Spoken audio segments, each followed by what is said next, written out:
and sorry that I can't be with you here live today, especially for this really important topic on road safety data, especially the use of data for speed management.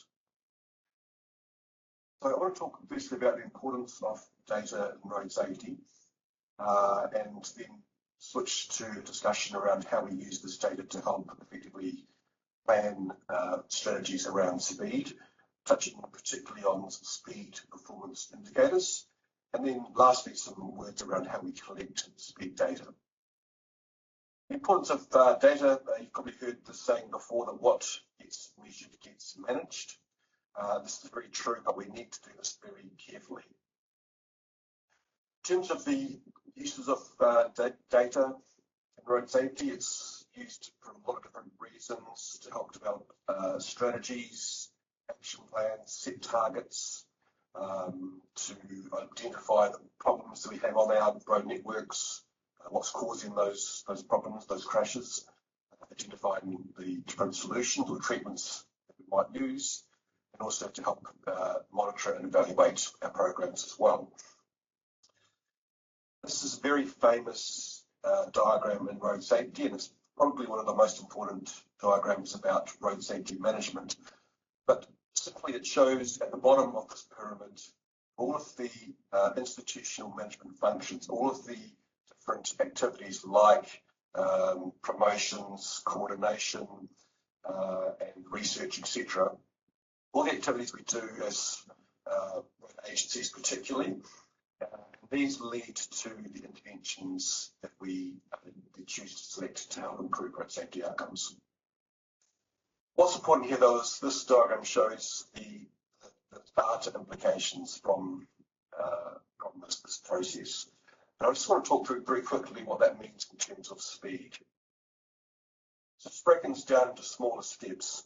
So if we're doing interventions, and let's say we know we have a speed-related problem, we need to measure what we're doing. So we may decide that because of that problem, we might put in place more enforcement.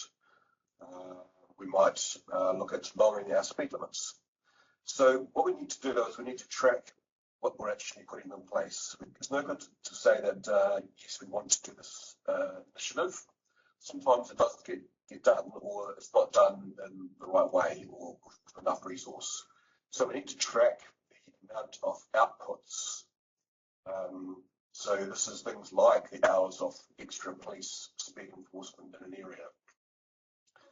These are called process or implementation indicators. We need to collect these in road safety, and we often don't. Second level is the intermediate outcomes. This really tells us the immediate impacts of those policies and interventions, what's actually happening on our road networks. And it might be that we measure things like the speed change in the area, or it might be we find that because of the extra enforcement, the speed compliance has improved. People are now following the speeds more closely because there's more police. Or it may be that we're measuring people's attitudes towards things like speeding as a road safety problem, or their acceptance around things like enforcement. So these are all different types of safety performance indicators, and we also need to collect data on each of these as well. In our global performance indicators, we have targets. That includes examples of targets for speed. So target number 6 talks about one example, and that's to halve the proportion of vehicles travelling over the posted speed limit and achieve a reduction in speed related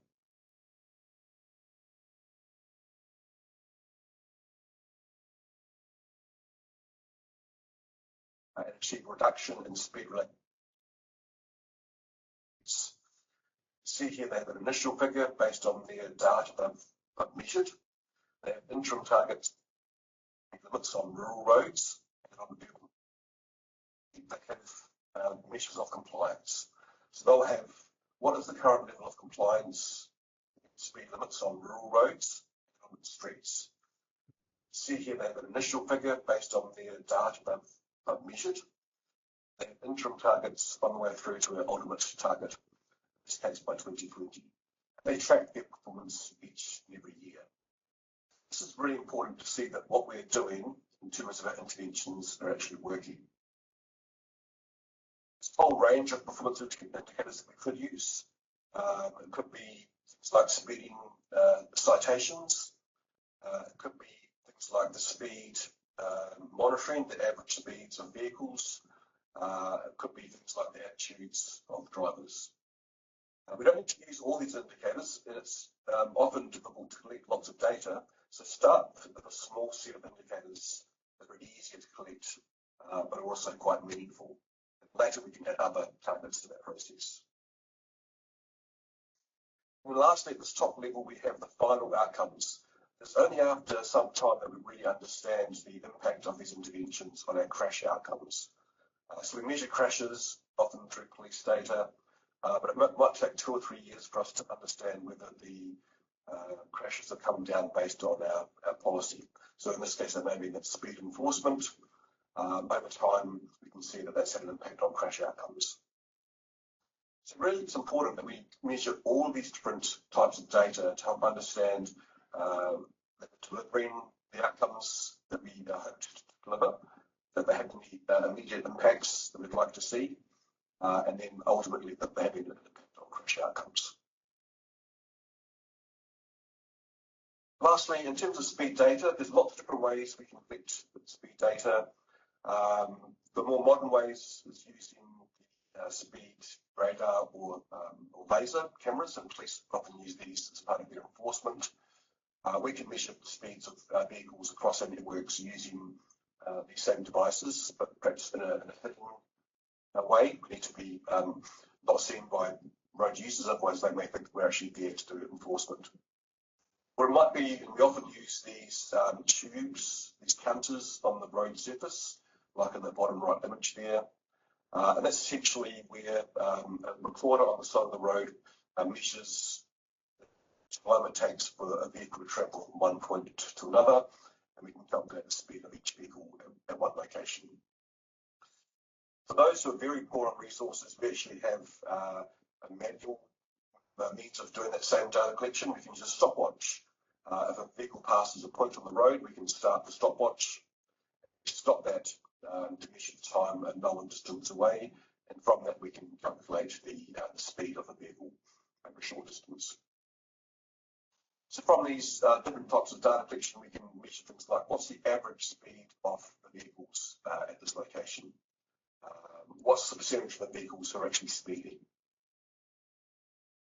Now, if you've not used this sort of equipment before and are short on resources, we have advice on this on the Speed Management Hub. We even have some spreadsheets to help you collect this data and to assess the data, giving information like the average speed by vehicle type. So I recommend you look at the Speed Management Hub website in our tools section to download these free tools. And lastly, there's new sources of data which are helping us in terms of collecting speed data across our networks. So many countries now have the availability of data which comes from either the vehicle itself or maybe even from our mobile phones. And this measures the speeds of vehicles, many different vehicles across different parts of our road network. And it's able to give us lots of different information about the current speeds of vehicles to help us monitor the safety performance across different parts of our network. It can be used to monitor changes over time. It can be used at specific locations to monitor an intervention at a specific location. Used for many other purposes as well, including enforcement. Some newest technologies as well, such as automated video recognition. We can actually use artificial intelligence as an example to interrogate video footage at the average speeds. And even we're seeing the use of crowdsourced data as well from the public, for instance. One point on this is just to make it clear that data collection can be very expensive. Often your colleagues in other departments may already be collecting this data for other purposes. But one first and easy step is to do a quick check and maybe to develop a strategy to identify what the most urgent needs are in terms of your future data collection.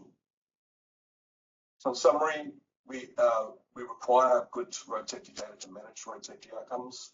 There's lots of different sources, so you may need a data collection strategy to help prioritise.